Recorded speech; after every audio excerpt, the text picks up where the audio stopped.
Our next candidate for State Assembly District 7 is Kevin McCarty.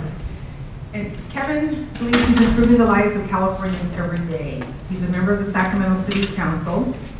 He's an early educator advocate, and he's fighting to ensure every child in California has an opportunity to succeed. He was elected to the City Council initially in 2004, and he's been a consistent advocate for Sacramento.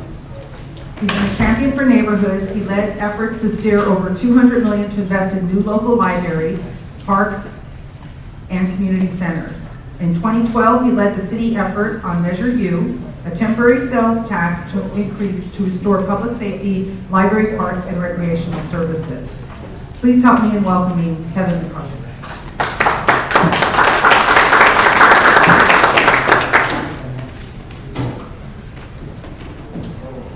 Hi, good afternoon.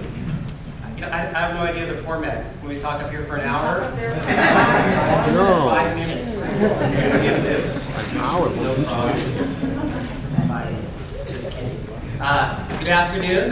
Please, be okay with the attire. As you know, we're out there walking precincts. I'm not sure where Jim Cooper, where your precinct walking clothes are on. Where's the tennis shoes? Anyway, I appreciate coming out here today, and the organization that put this on, and certainly you have a significant voice in the Latino community, a significant part of the city of Sacramento. Frankly, the community here, not just the city, but the area in Assembly District 7, roughly 1/3 of the population, but don't always have a voice in politics. Our city council, I think it's very disappointing that for the last 20 years we haven't had a Latino representative on the city council since Mayor Serna left, passed away unexpectedly, and since Deborah Ortiz left the city council. And that's one of the things that I've tried to do, not just because hablo español y trabajo con esta comunidad, not just because I speak the language, and not just because my wife is Mexican-American, but because I think it's a significant part of my council district, it's a significant part of the community that hasn't been always represented. So I've looked to try to fight for issues in this community, and I'll do so as a member of the State Assembly. Briefly about me, I know many of you, some of you I don't know. I'm a lifelong Sacramentan, grew up here about 5 miles down the road, product of our public schools, and product, what I like to say, that the California dream, investing in the next generation. I grew up here, single parent. Mom left high school at the age of 16, came to America as an immigrant, left a troubled marriage, and had 4 kids, no education, no career, no nothing. And because of the greatness of California, she had child care and after-school programs and Medi-Cal and food stamps that took care of us, free lunch and make sure we were fed during the day, scholarship so you could go to school at night. I went to community college into Sac State, then went to law school and got her degree. And I took care of her, took care of our family.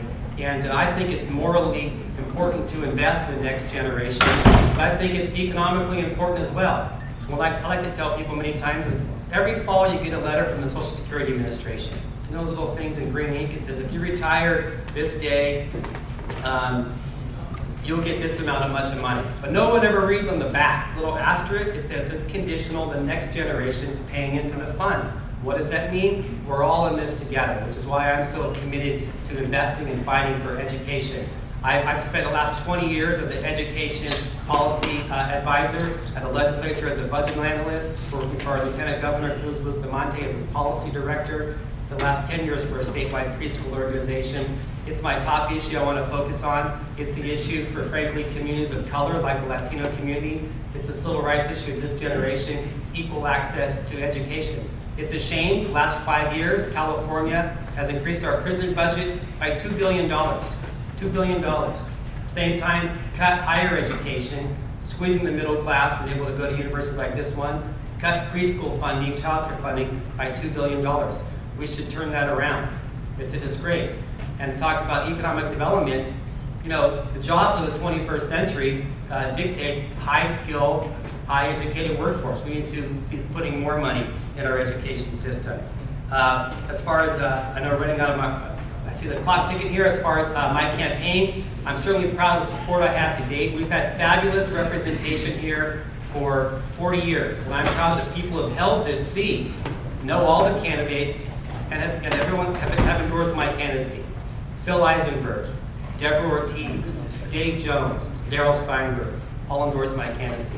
The incumbent, Roger Dickinson, running for the Senate, he's staying out. Also proud that Supervisor Cerna, one of the leaders in the Latino community here in Northern California and Sacramento, of course with a Cerna name, but doing his in his own right, has also endorsed my campaign. Proud to be the endorsed candidate of the Sierra Club, a champion for the environment here, endorsed by our classroom teachers, our state and local firefighters, our nurses, our doctors, and people throughout the community, and would certainly be pleased to be the representative here from District 7.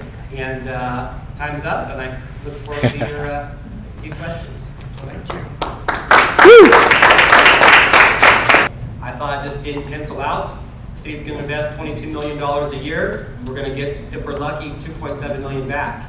And so it just doesn't pencil out. I voted no. I voted my conscience. The math speaks for itself. But that's just one example where I think that you need to be able to say no to powerful interests.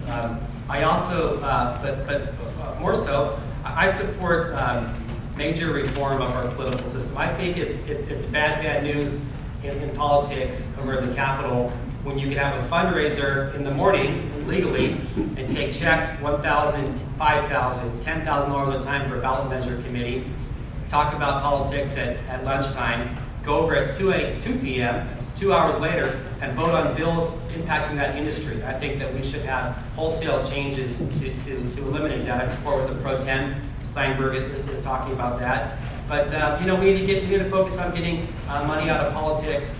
But more so, I think that we need to have elected leaders who lead by example. I have a younger brother who's in the military, and he says, "You know what, Kevin? I understand it's rough for you, but I'm a major in the Army. We have bad apples in the Army too."